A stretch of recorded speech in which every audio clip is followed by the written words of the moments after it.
Baltaróibh a chuirde go dtí eagrán uimhir a chuaig den bad chraoile comhrála thógaí I gcóir le Foras na Gaeilge agus lom inniuh há ben an clí ar fad go dtí an hAstráile an taobh den domhan Liadain Ní Fhoghlú ón Rinn. Chun tá tú Liadain? Tá chogaí go mágad agus do hain? Hamise go maith, nuair bhí mar a ggéire an córá seo a dheagrú lena chéile an son bhí mar fracht be gáin in tamar mar bhí túrálam go raibh planana agat. Oh yeah. Agus ní féidir linge dal tuimid an doras an sa an éiring agus há sibh sé séir le dal socha bhfuil sibh séir le dal go dtíon tráig nó há sibh séir le dal amach agus búla le chéile in grúpaí móra rud ná féidir linge dhéanaan sa in éiring. Conas a há cuasaí an san tú lonnaithe I Perth in íothar na hAstráile agus conas a há cuasaí an san fé láthair. Well, yeah, go húntaach buchas le dia há sír sem lána going an tain touring a há oringasach an go gaid a bheith cuairmach má thuing taistil ó seádí áile san hAstráil a cho héh bheile siigte stát seo haid go brair fad haid a gobar haid fi mé maithaigh Tictarnaí had é saharan fi meid Pictoirlan ní rih sin fi meid an tráig an jobh le níléon hanna Jimman a oscailte siopí gachrod. Yeah, so cúpla rein seachtain íochan bhí ar an dúna sí sa fáid chuig lá mar bhí cás amháin a fuidir agus níor fuidir I hiile cásanna, so bhí ar an bhena chumach a bhaid chuig lá agus an son bhí ar na meascanach a bhaid seachtain eile in íag sin a chochan haid treéis bheith go bráéis síirse am lán. Cáid asáis app ar na phones ca hatú scanála seach má hatú dultí siopa nó bíalan agus ach seachas son sinné really. Tá tú trééis éad a chur ar an Ileán ar fad inis trééis anna sin. Tá go héir oscailta ann bhain? Tá go héad, gachrod. Ní bha mé smaoine bhréad náfuil foiil láthair gáirthe sa taobh seo tíre. Beidir is dul an bhfuil se trééis bheith bagáí níos déine in iarthar an tíre mar bhí níos smú cásanna có agus bhí cúpla bhí roiint cásanna cos a roch na bliana agus ganrála an sá ní raibh, so but really an sá ní bhreatha ní de fríochtta is a bhí trí blianach an mar hampla a chuáin an tain stoch an tain an taiste le ní fédlam bháile láthir agus rudtha dachar ach seachas son gachfud mar a bhí. Agus socha go míid blian cata is an ar bhris an scéal ar damhnú níos múna blian socha mar gur bhris sé ar an taobh eile den domhnach. Conas mar láil siad leis hall san nuair bhris sé ar dúis? So ar dúis híal mé go raidir sais maul denna kind of ahrathe mar bheit mé fiochan an siomh Somalis an Órap ach bhí an ceart go rilí mar níorbh na cásan an sa ach chunochan is a hasní mar fáil cásan an sa a chuna ar an tóring go háthe iarthar na hAstráile ha siad freisin bheith díon ceart. So if I campbell sé seachtainna if Martha Yering Martha Braun dúnach na siopaí agus níorbh daoine ach a bhí locht eber richtannach a dal gobar agus seachas san bhína Jimmanna dúnta scailena gachrad mar sin ach bhí me se gobar trídan rud ar fád seachas seachtain bháin a bhí ar mahógant ach tréis coppla seachtain hiigad ar goibh bhdíchan a bheith go brá, so well nar bhdíchan don is rather súl so chu mé hena se gobar ach thugad ar isteach an éanarú ag an dálach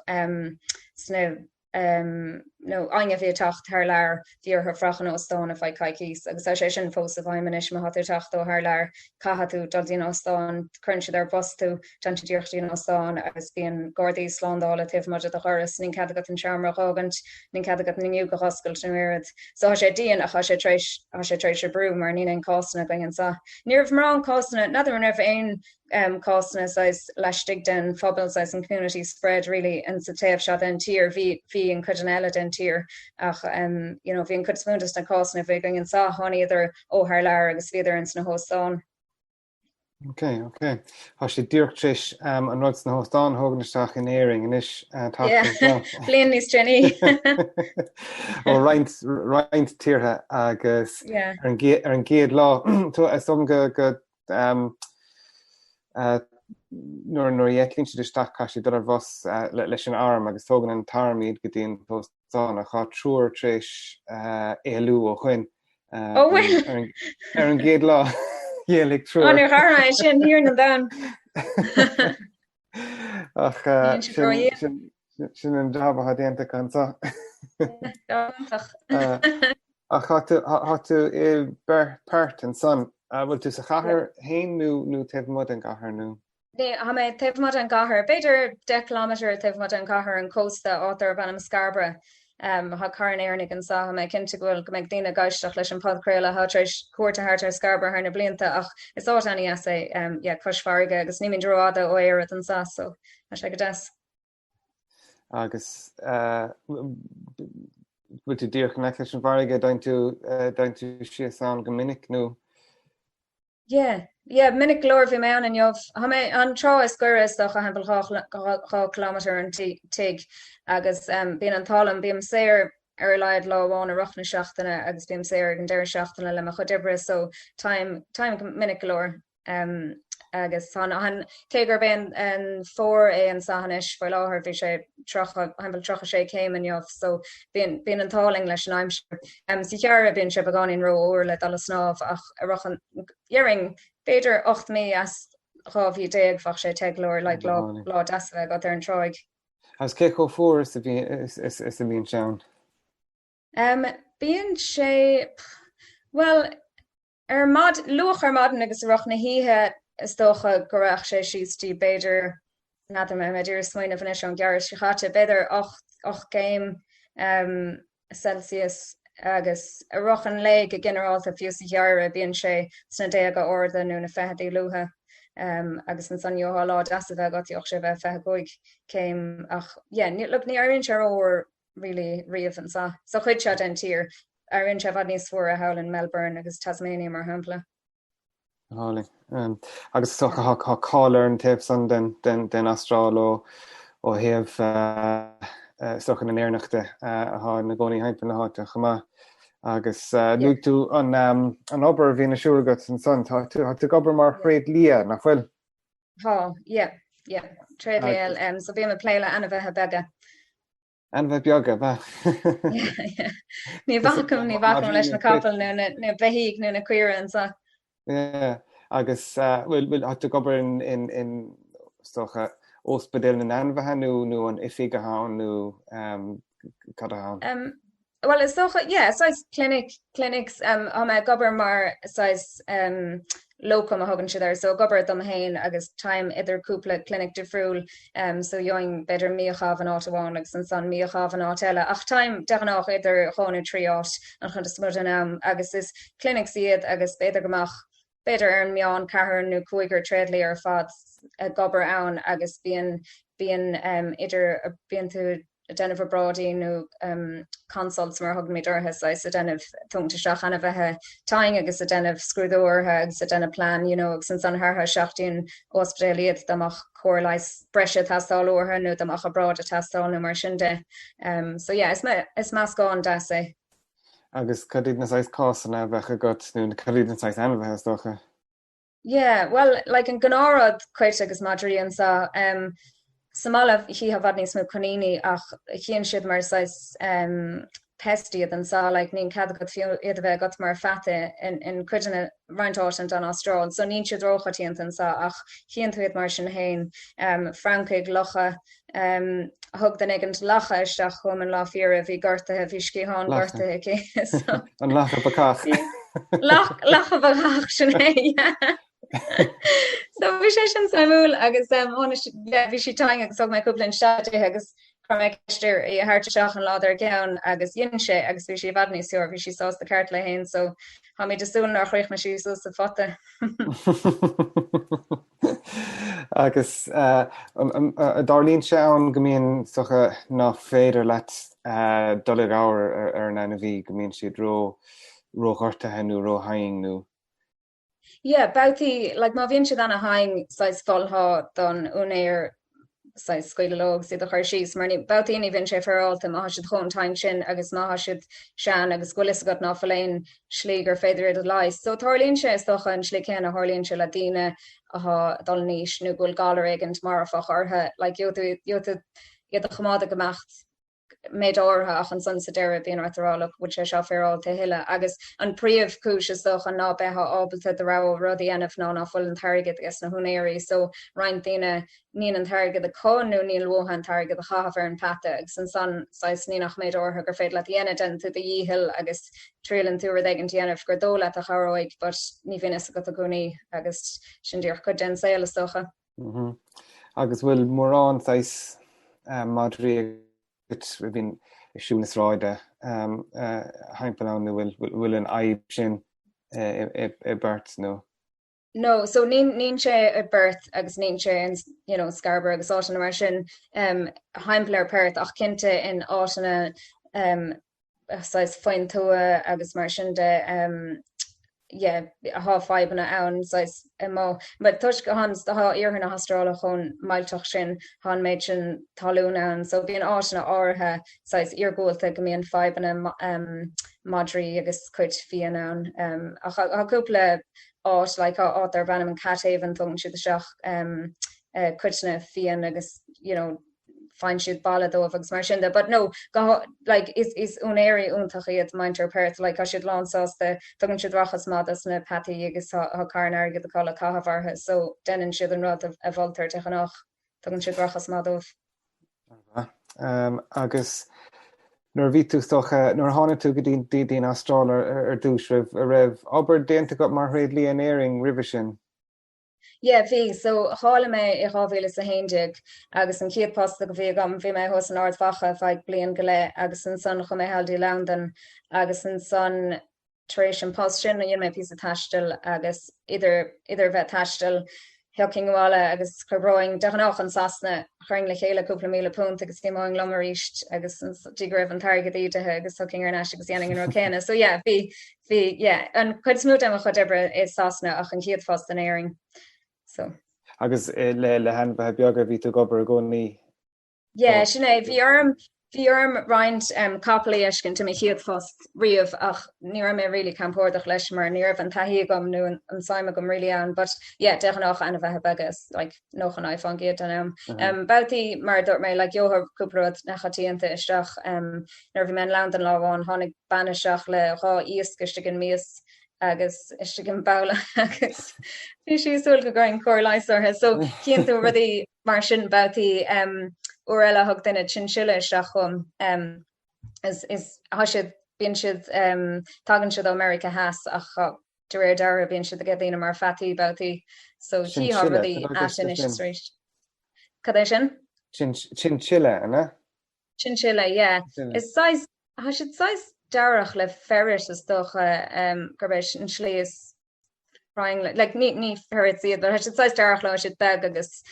fluffy agus tá siad anisce míach ar fad. Dí me an láse sos a gúdarm te fear den desk agus og sé le thuach le going a hangtamach an hoéis. Yeah, bhí aglan downer a bucht, yeah. So yeah, hí há roint fadí nach chatíanta mar sin, but agus há roint obair chatharnach de déanta go le henpa hena fun. Yeah, há pí an sa hána méid an Astráil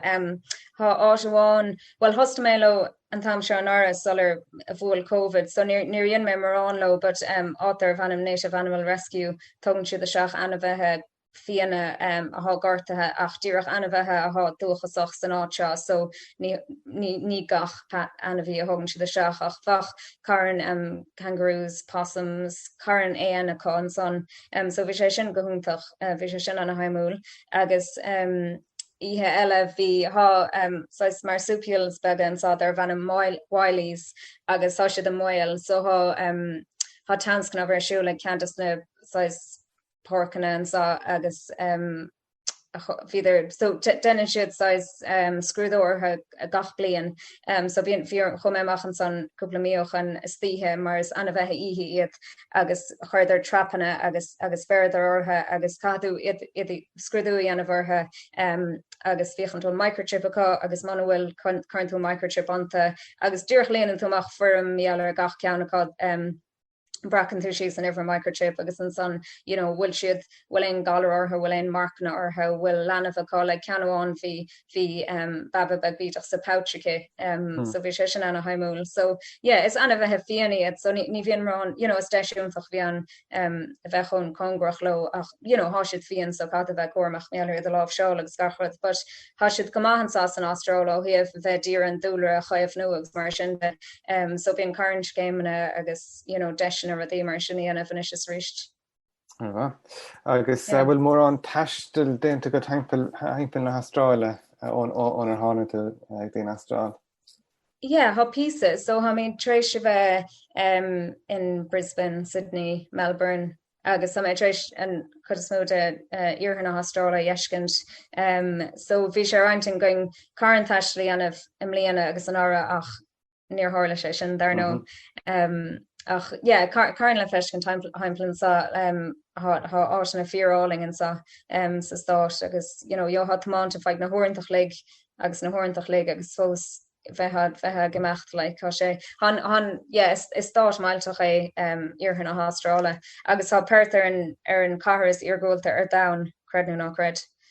Leistig de tír. Hamid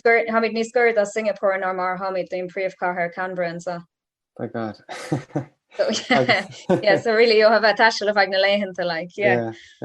so an Astráil chun mór leis an órap is tócha dá gí ar an léirscáil éanamhfuil. nó ní smú nadidir ní caiinle man is go dtír chuil sin ní smúnú beag nach chun mór leis agus seáilmhór. Díreach rih an é díreach rih COVID go raibh na tainte san Astráil. Anger bháhíle sa fethe. agus sé sin ní caiine mis cin chud den Astráil in raibh a bhí trí hinine ra sé san íorthanú san arthnú. San arthair na hAstráile go bra an sa ach bhí sé go donna ar fad agus bhí rein tainte an sa go míochan hí tainte go háúil teh beidir lethúach le teh mod a Perth agus bhí sé sin go donna agus foioi láthair há tailte mí ádúthe treéis a bheith New South Wales so just go donna ar fad so chatte na tailte ach cinnte bíon tainte mór aá go hen roint go hen cúpla blion bíon ach bhí annachán an sa hanara so bhí ar sin agus an san bhí dtíine dúirch tasnathe taingtas sinnig san san hall in COVID so sé treéis a bheith go donna dóibh. Blian anna runne fethe right star. Anna runne ní arút for go haban. Agus hí stocha ghfuil aithneige daoine thá gaiise le seo stocha aithnecha ar Liadain amháin ó as éing a san Astráil agus bhúilá le airnig heimpel Perth ar fád is stocha. Ní ó eos na hiirnig an sa an Perth a carna going an sa so ha gachsáid club éarnach agus tá clubbanna amáint agus pell agus mar sinnde ní mé hen bantach lo mar ní me go húntaach ar an sportríomh a chaisiad an má haisiad bhút so ha réimse maith agus gom na scéil dechanách bíon go hen lála Patrick bíon 6 féile mór agus prád ach bhíortha a chuir cealam líana agus an ára sochar ar cealan ára chumá ach ha carnéirnig an sa agus bhí féile éarnach ann cúpla seachtainach an haar tréimh se lála Patrick féile éarnach agus bandúchas chun sa Aboriginal so há idir le chéile agus bhí chéile uairá ceol agus stocha dáanta agus scéalta agus gachra an dáchail túir. Sin anna haimúil níis. Agus stocha an gíá mór an leis na bandúchas ag heimpel ar Perth nó bhfuil siad in na gcónaí stocha bhfuil siad a gcónaí sa cheantar céanna an bhain siad le chéile mar grúpa. Dechanách le níí ha mar an díobh Perth agus is brunach an scéile ach is stocha leis an sladaí anna gur haar na blianta he carnaá agus mar sinnde ach bíon is socha chuideá go dtíireach nín ein cóide gom gur bandochas a géad nóir acha átain má faoin dú go mííon siad le chéile san agus bíon sin níos fostadómh a go tradiisiún hain agus rudéoch leachta agus mar sinnde ha siad is daine iad ath go húntaach ha nascúntaachá leis an nádúir agus an talamh agus an airige agus na plandaí nádúir agus gohéad so ha sé sin anna háchtach in na cultúr so ní bhfuil há leis an méid céine is docha de lucht sasnach agus alónach agus éarnach agus mar sinnde ha cairn mainter Perth na léhananta seo. Agus stocha as going ar an taobh sadin tír stocha cécho crying is a bheith sé le rá nar cath is ná catar leis na bunduchas agus stocha go ró chotharam carna blianta. No, ná an carta fada go tá caníochas mailteach an sa in a dro rud a scarúil tar gur beh a dír héine ach ha mion nína dachas arnach a daine agus códe mar hapla bach a ganin na daine gur bhfuil meló ha mion soirach aána le agus ha sé bronach agus le feiscintach ní na bantáistí céna cá ha caran bochtanas a bantló agus ní bhíon na deisna céna a dachas aánair mar sin han réaltas an sa díra rudí a jaúis sa deire ach godí le fearhéní hí am fástach acu agus be karmach a gadín ar an stolen generation agus mar sin de rather scoba go méoch na déine bána scoban na lanmh os na bandochas agus gohéad hí denna grodí scarúlo haar na blianta ach buchas le dí han dawer goil si a dír an fiásagan chuir cuasaí ach sin mar aá agus mar bhíana socha in carantíirthe in a dálíonn an cólíonach mar sin. Agus madidir leis an stocha i lás i Perth stólam bhí túrálam gur chuir roiint go mohan i brí sa frísún ar dagan duna? So Elan Ratnas mar hagan si darhan watch him up a stolam an anam bandochas a vir Karan Nikatan in a mélte socha bandochas sig far agus ferv agus a bochalioga machan sais mar sklave den aber agus vi prisúna mohan gomedi sean agus just vi na connéelcha just scarúl ar fada mohan agus vich vidish gober an limestone film swinner an focal Carrig limestone Vienna Yal agus bhíoh sé á gaochan ar viidir sem moth gobar agus sa brisin a cloch a hen lá bhíochan rian sais a lonnaithe agus bhíoh sé well ní an sannach chud an a bheagde but ha star máilteach an son chama. Agus sochan sanna Bert ar bhfuil íhir na hAstráile socha há cáil ar sin ó héh na mína dóireachta nach bhfuil. So foi láhar is stoling vistum is in staats in Austráil an éhna hAstráile han acnamíochttas láidir going ná mar há éá eile an Austráil foi láhar ach cairn well ag léirstoch a band leis san townscoil mína dóireachta so bíon siad current siad Iran óra amachtain tí is socha garbéis an tír gotí garn siad an méid a smúde agus há star mailteach an sá band leh a lorug ó agus a taachtar ó hín goldra sean rein bliantochan agus diamonds chumá agus so ha si the réb an tal fus an san chun ha fáin si nádúthe a cógur fiú na mlúntaí ag ach blian. Agus bhfuil sin na chuirteach ar an timpplacht hosan. Cinnte há tag an trúlú mailteach le mianadóireacht mar sin agus níháin son ach bhí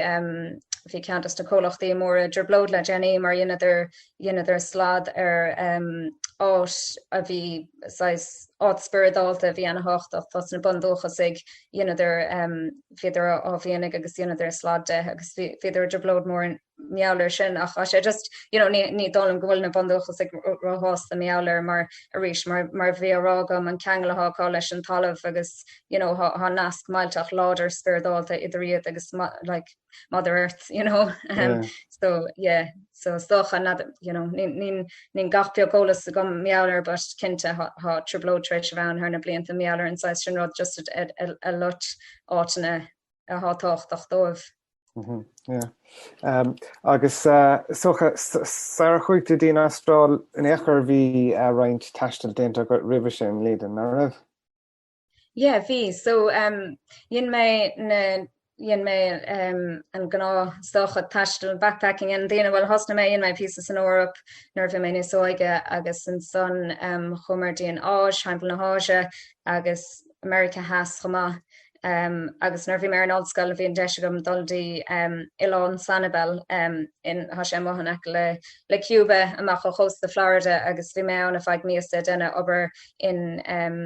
áit carnach de a ríist áit a thugna seach ana bheithe fianana agus a churn cóirláis ortha agus sais ospedéal beagán agus denan siad iirecht iad a scoile ríist, so bhí ana bheithe saimúla an son bhí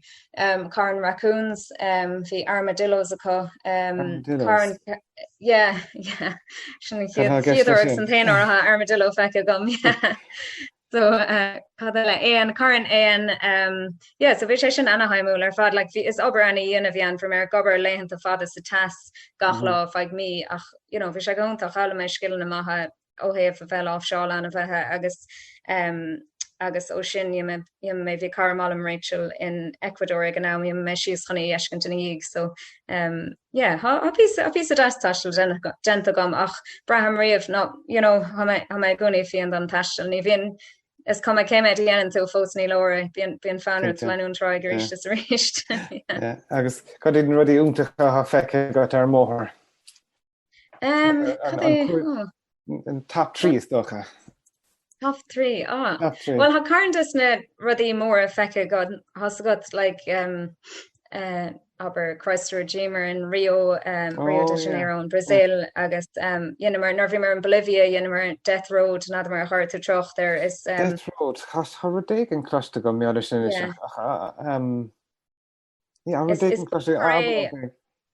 is bóthrééis as a hachliad like dhéanaidir ha sé ar thaobh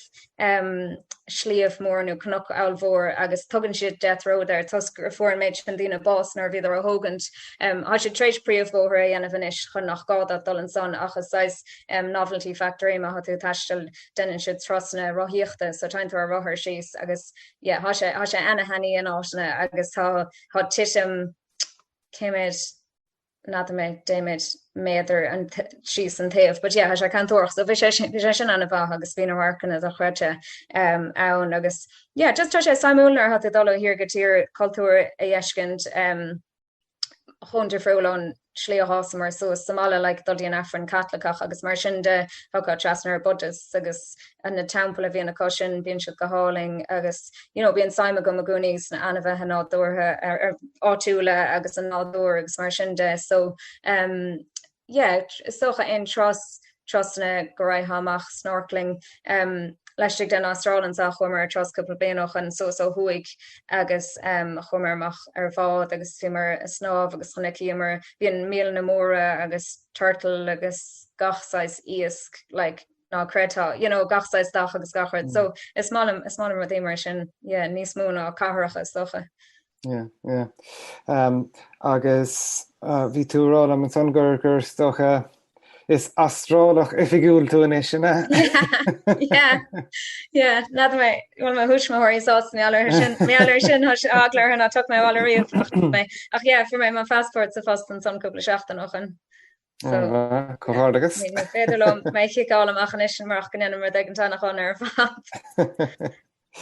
Agus me sé ar einting go frach san Astráil ar feag písa nó bhfuil? Well, fiáhar, Vegorm well ní vegorm ach den sé kiel like mar dorm any slóha ha sir sem lá going an sahag so I'm sure a going so ní nach sé mar an céil dom dalwale ó hef postan an óir is stocha goach sé dachar an postachol Somála fel áhar so fanid an sa dige mailéon an da agus ggóil sé ní savalta dalwale dige mén vaccine fute going stocha so go rédóle stocha go meg blian eile an solar féidling dalwale but yes dalwale den noleg ach nadir jering en chiidir le raime wale be me bogawale hoscot just branch go hamláin and see if like forréir nín smacht fute kar and see if Somála so is rud mór sin. It's big effect hamile stocha agus sin rodín mid arúder nar bhí me kaint le an nolig good nolig éagsúil ar fád a goibh san Astráil na mar bhí na goinge. Yeah, de friúler fad mar bíonn sé 10 céim Celsius ach seachas san ha sé fad níos ré chuí an sa like is brala an nolig samala you know nar bhí mé sóige reinint an afran bot an nolig agus an san time te léan am antín treéis na hafran tan an clown ar fád an agus an sunraimistí te mé heanna bhór sa troch núna gach blion gach lá nolig so bíon ná áling a going agus bhreathhóir sin gomór an sa just an clown agus go hainge bheith samala fiocht dolamach leis na corde cúpla láirih na noleg agus siopadúirt agus gachradach an te friocht mór an sána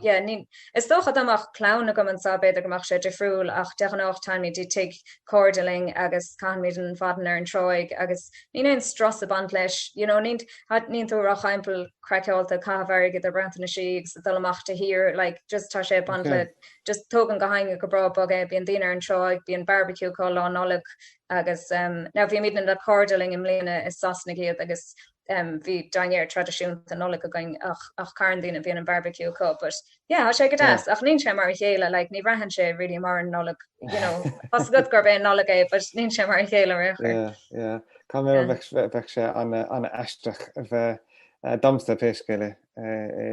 sin éiscint an san ar an troig agus an barbecue agus an tas agus as gohéir mar bhíon na hatí daí na nolagar go haing ar an troig má an nolag úpla bíor agus an dógan siad mór an lénta sire ag an nolig dúr an lá nolag ar fad ar lá nolag go bháin bhíon an lá nolag lálas tú fáin an agus an son maha antála an íag sin ní smóthógant bíon siran tare ag na páistí an scoil an tam sin den bblion so han scoiltermit a friúlan sa tasnín siad ó anger dí mína noleg agus is socha gan sé cíal mar nar bhí marrála Carolm godain an terma samala ó meán or dí mehef hield ar grasena aske dat snowmist a lorna bliana agus grimistí lorna bliana ach ha sé vantlis na sé soir so bín an saoran sa mína noleg anger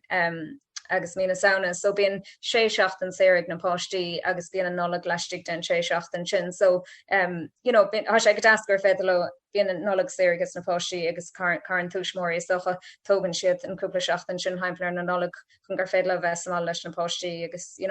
bíon den si gohéir le chéile. Agus is toch golóir éarnach ina meascar an troig chumá agus Karen has go na hairnig dechanach dachtafúil crecin agus goig go agus minic ha sé granúir bheit an troig nó bheit heimpel agus chi hat an aigen agus fach na O'Neill jerseys is stoki pelle artha agus bheit spot the Irish like neither an air nach but ha sé go as like ha sé go spot the paddy sinné agus like ag an ober ma hagan duine air nach a seachum like ní féidir le ganrá cadastá déá a hatú an sa an rightúáile sin trí ceist mór so bheit dír bheit profisiúnta agus scrúdúí an bhar an ana bhí ach ní duháin is den ag an teleá so déá a hatú an sa agus jo a bheith sti an feid lehuiach le a caiintló agus lína dína bheith frach sa seomra feheh bachirrá ri le Cahuarm come but hanna hearnig mar sin is come cé á a hat is down like caiisiid tatar chéile agus caiisiid nascaig an tíanamh chumá like sé sais na jeans gon go gahamid cheangaigh an tíanamh idir an duine sin agus den ag an telebéid a go lehana go orthe bheith sarvad bheith aithna ar gnéigen go meach aithna gotártha well ógi catú bheith cuamach actually mar about má de dúr ding te hachant nuir an da be gan in roveh feltí ní bh chóir bheith dír éir de chelt chumar sinné agus so go bhí ní am léana isach beidir trína cur blianach an chnic mé scéal éigent na meán go raibh stocha beidir sa chuir sios ar go raibh meán dúltach ag beidir roint den dis na meán in san Astráil I dro na néirnach in san Astráil ó héamh an stereotype des na hairnig a ggóil agus de crothútra bloid agus ó dí mar sin cé cho for lehan is a háise sin is stocha ón taí a go tain. Yeah, like well ima hahi nín se ro for lehan is cuma céin áta ha treéis bheith ar dain is kind of áta ag America has Columbia agus fóla mar le Americanach nó Austrálach agus dúirt sé na hairnig ólann siad an méid sin agus bhí sé héanaar meiscin ar bhí sé rá so mar bhfuil actually no nín airnig chu donna le fiochar tain ó ar meisce agus rá but no and is just rís closh an tuéis sin like the Irish love to drink agus is sin gléir agus bíon pieces as maga méallar an blas a hagam agus is tóla dína bhfuil siad granúir sais rá top of the morning tí agus é sin gléir so ní a sé sinanta glóir le chuach sé an donnasart but a sé sinanta glóir but yeah bhí scéile an cúpla blianach an bhí sé ar nuacht mar bhí polatóraigh an treéis rá bhí bíon sais scam artist a hemplan is reached agus knagar na dóirserá le is féidir am de jette jeisiúnú ober dhéanamhar de heamar falcan or dégant agus beg $10,000 ha ikíocht a tásáúm sola hasnémar an ober agus fréir like gohor le seandína chuidetí siad agus hardí agad san sanní a ceohan den a riomh so hála sé se agus mar hála stolan gur éarnach a bhí an gurh blas éarnach ar nuair dhéigen so tháinig an ban seánnig calm cad a bhanamte ag sana sé machs na meán commeráid agus dúirt si an 5 se gang sa tír foiil láthair bí an chóirmach náfragar an doras de aine ghfuil blas éarnach a cá agus bí cuairmach leis na hairnig agus sé seagléir so mar a hiá hí daine ar buile ceartmé ar sin níor bhenach duine bháin agus bhí sé trééisrá fan glanamach os na hairnig ag nó aine ghfuil blas éarnach ortha is Feisiú foiilech so bhí si sin idir blóid agus bhíorthe le scéalach bháilt agus gachard but no go generalta hat like ha se anna áltach an sa agus na gnádaína gnámainter Perth se anna chóirú agus réchúiseach agus but beidir dá meas tír de friúil méid amach scéal de friúla gom mar hásagat mar ha cairn canéchas sa da but gotí seo ha me ha se trééis fáilteach ar rom. gohúntaach sin godáte sin na chluint. Agus an dóla go lena tú raige gobar leis na henmhethe beaga ní bheith chéan saimime go tusocha bogasteach in san átain bhfuil cairn airigid le déanamh socha le capel agus a rí sin. Yeah, well, no, ní bheith ní dólam ach nuair deirtuéis sin ha cara frachlam an safuil láthair agus is tréadlaí a capalaí agus a speisialtacha cé agus bíonn siad denmh is mánlaí a capalaí agus bhíon chorá seo gan réir agus bhí sirá gur hólaat ghfuil cairn airigid ann ha airigid ann na daine gur lo na cleachtaí nó na capal ach mar réadlaí a ní an airigid ha mí hiiscin town ó heh tréadlíon agus an airigid a há agus gachad dearan carndína hatú dúr fion ha se fion an airigid, but ní airigid úntaach an ní enha ní bheitha réadlaí ar bhaith leis an airigid mar an méid tréáil agus obair agus stras a hab an leis nín sé carm leis an pá, but bheitha campórdach, but ní bheitha sais ní bheith mention a got nó irid mar sin ach nó ó heh ober clinicúil bacham an beidir ru gin te friúla réile ha cuasar banna gom foiil láthair in over veterinary public health so an nasc idir sláinte déana agus sláinte anmhethe agus cairn galar dul ó anmhethe go dtíine agus is rud mór é sin so ha cuasa postgrad a dhéanamh gom foiil láthair ar an ábhar sin so bacham an beidir bag amachchas ober clinicúil feidúpla blion peisceile agus díúiseach ar dhéigint mar sin. So ha sé saimúil agus foiil láthair leis an vírus crónach agus gachard agus scordóla gur tháina seo anmhethe ha cairn vírus eile agus bacteria agus gachard. So is ábhar anna haimúla. So danéing éirid de friúla socha beidir gonéing ru dhéigint mar sin. An bheith, agus stocha nuair bheith sé sin anna lochhar de doing an airing nor thucáir naisiáile leis sin tréáil sin ar fad. Yeah, well, good day, yeah. So, yeah. Ben mi de súl nor thugatóir naistíon roiin chuoin gan peor a stocha a ggéir chéan COVID hart beidir gan cúpaní nó blian nó go stocha. Agus mé héana súl leis. Agus gur míle mágat lían as an am a chur le taobhann san mó I Perth na Gréine fé láthair. Well, gur mágat as an aglah a hartam agus a smuoine bharm fan me tanga bheits bheith chorálat. Cinnte fan me se an hanabhas chumá agus ha mé cinnte gur bhaine an lecht éisteachta an hanabhas chumá. agus gur míle mágad Liadain agus gur míle buchas chumá ar nó le Foras na Gaeilge mar gan Foras na Gaeilge ní bheith mí stábalta an padchéile seo dhéine agus go dtí an tachtain se chuing a chuirde gur míle mágad agus slán.